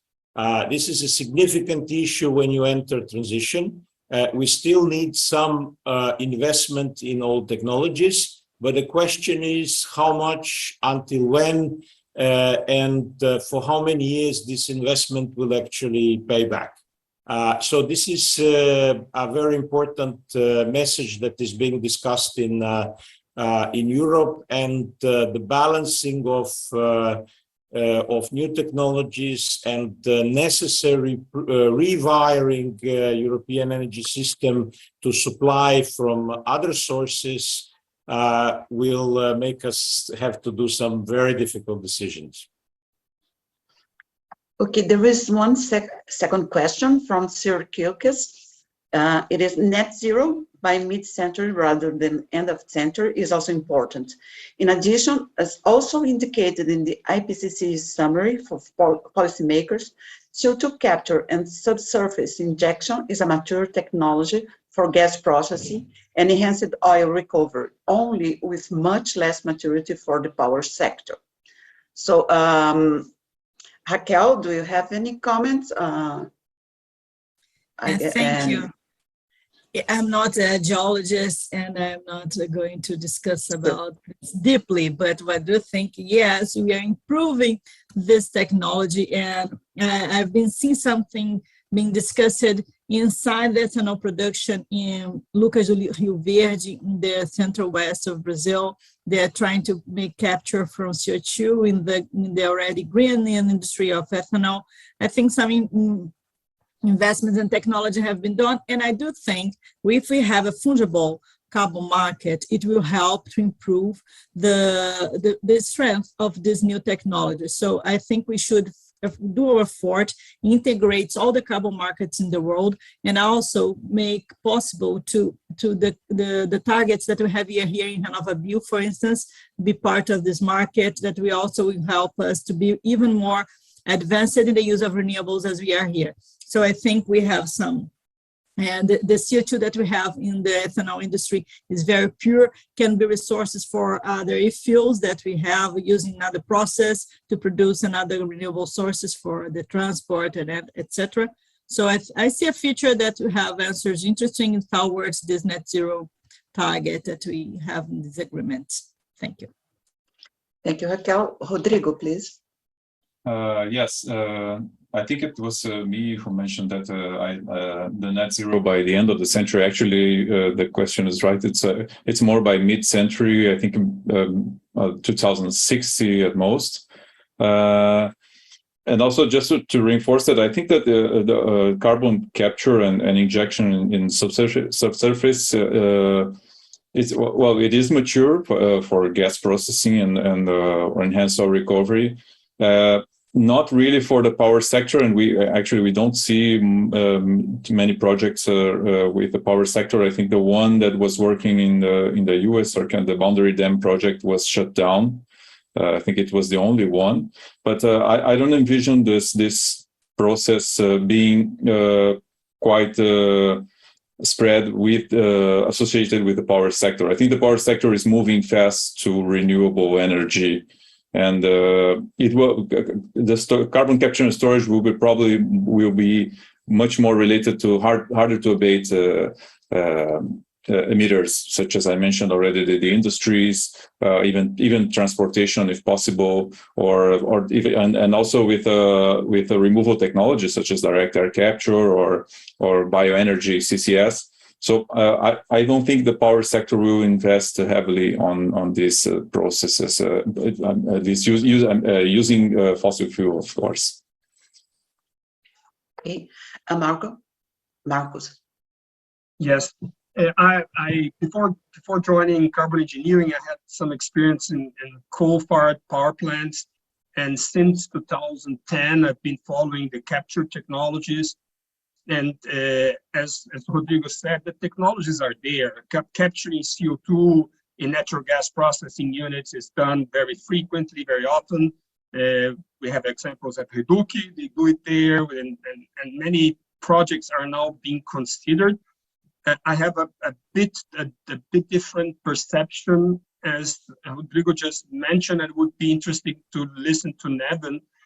That I believe, my perception is that we will start seeing some carbon capture projects coming, especially in Europe, where the emissions tradings are now in the 90 euros range, and the technology is being further developed. But I agree also with Rodrigo, in the long term, probably we will get rid of the fossil fuel power generation.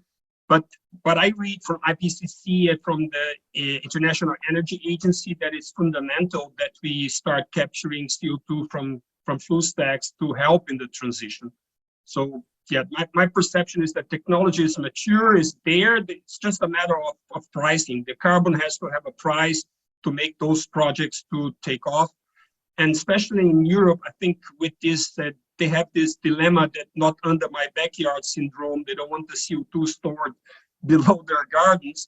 So the logistic cost of taking the CO2 from a flue stack and getting it into the ship and taking it to the Northern Lights project or to the CCS hub might be one of the challenging issues there. But again, interesting to hear Nevin's view here on how Europe is moving. I think they are the front runners there. I know the boundary, the dam boundary projects. There is one in Canada as well, but they've been more large scale pilot programs, and yeah, we didn't see it in a large scale deployment yet.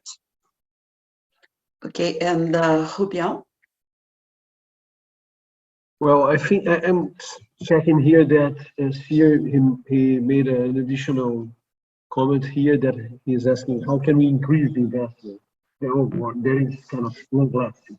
But anyway, I think that in this sense of the technology, first of all, I'm 100% sure that we need to think about mid-century, not about the end of the century. Otherwise, this will be a mess for us. You know, we need to fix some tough targets for kind of midterm, cannot be long term. You know, short term, unfortunately, it's not that easy.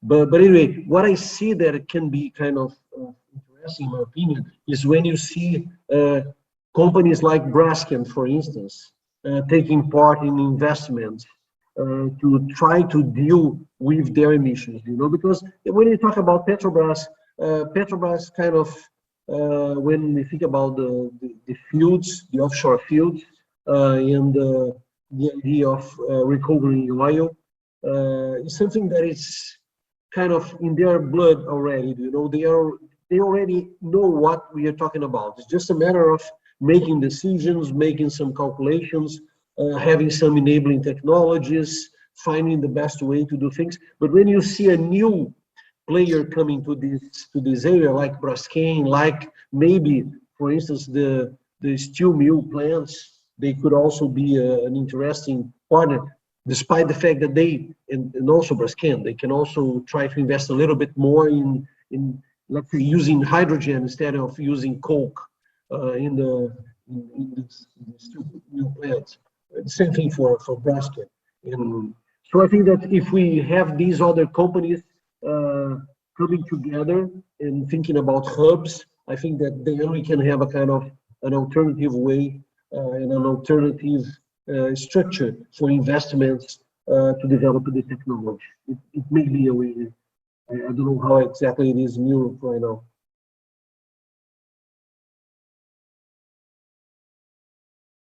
You need to. Nevin is okay.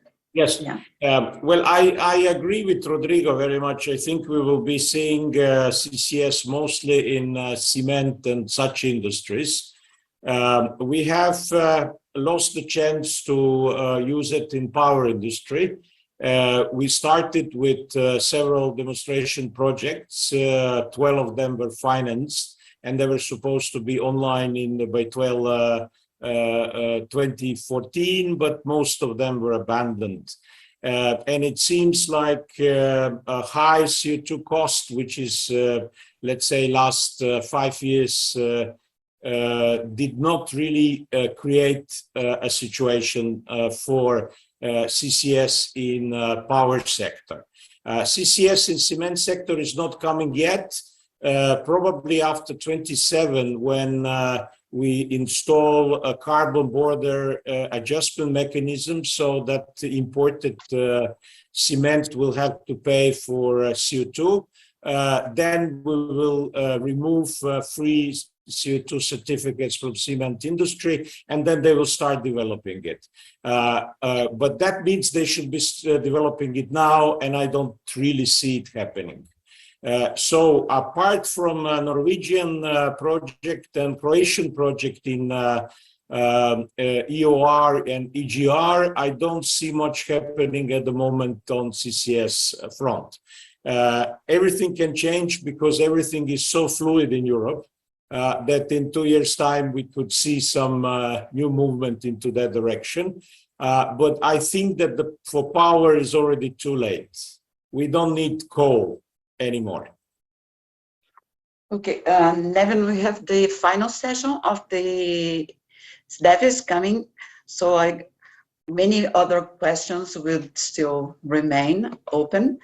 I would like to thank everyone, and also to my brief view is that carbon capture and storage is like a bridge to the Safino's vein.